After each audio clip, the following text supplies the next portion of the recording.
Now, Senator John McCAIN, Republican from Arizona, member of the Armed Services Committee, as you know, one of the most outspoken voices in the Senate about U.S. policy in Syria, which is why I wanted you here, Senator. Look where we've gone in a week. I've talked to the chief of staff at the White House. He says, look, Russia was not on board a week ago. Assad denied even having chemical weapons a week ago. And now they're both on board to destroy these weapons. And yet you've called this deal an act of provocative weakness. Why?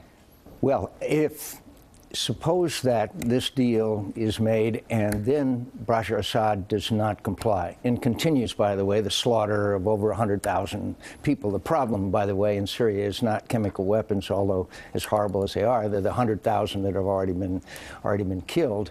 But suppose that he doesn't comply. They go to the United Nations. Let me give you the quote from Mr. Lavrov. He said, "Nothing is said about the use of force or sanctions." So they go to the United Nations. It's clear they would veto again. It is now in the hands of Russia to decide whether Bashar Assad is really complying or not. Can I ask you then, how might we be as the United States in a different position if the goal was to prevent him from ever using chemical weapons again? I realize your goal is different, by the way, but just work with me on this. Sure. If the U.S. goal was don't use chemical weapons again, how might the situation have been different had the president stayed on course and been bombing by now? Well, of course, the president probably would have been bombing, and if it had been an unbelievably small attack, I'm not sure how As Secretary Kerry said it would be. Yeah, how much difference it would make. That's not really scary, an unbelievably small attack.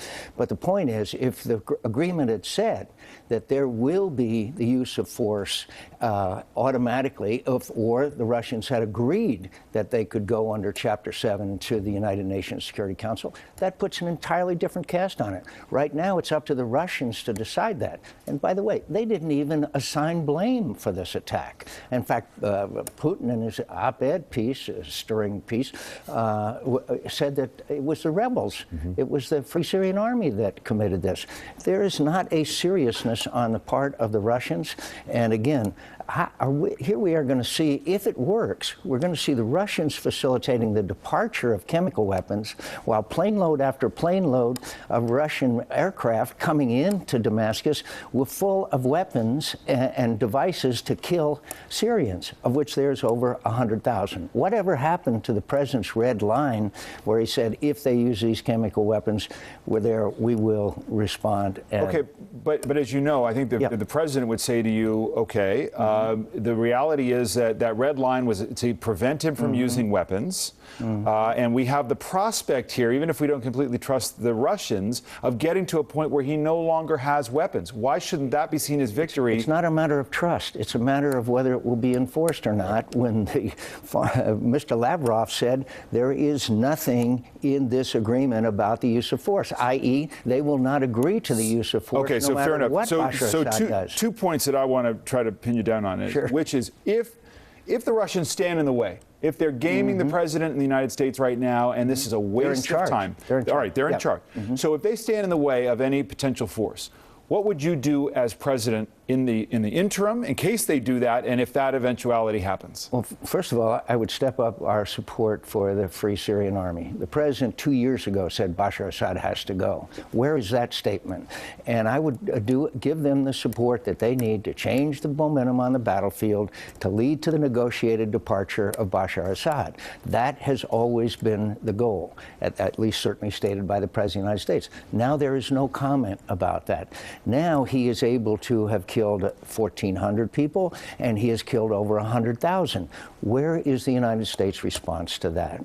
And up until a few days ago, not one single weapon had reached the hands of the Free Syrian Army, except for some MREs whose time was about to expire.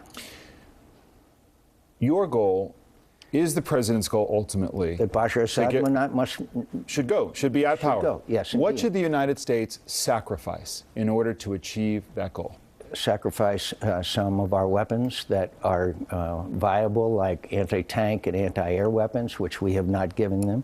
AK-47s don't do very well against tanks, and give them the support that they are needed to succeed. Look, they will. Do you have a partner on the other side in the opposition that you are prepared to say is going to lead Syria in a democratic future? Listen, then we're going to have to help the Free Syrian Army and the Syrian National Council get rid of these jihadists and extremists.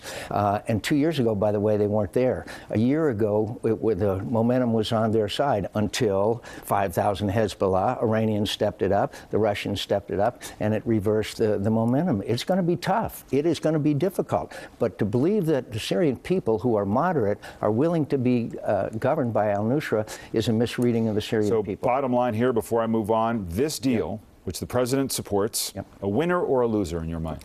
I think it's a loser because I think it gave Russia a position in the Middle East which they haven't had since 1970.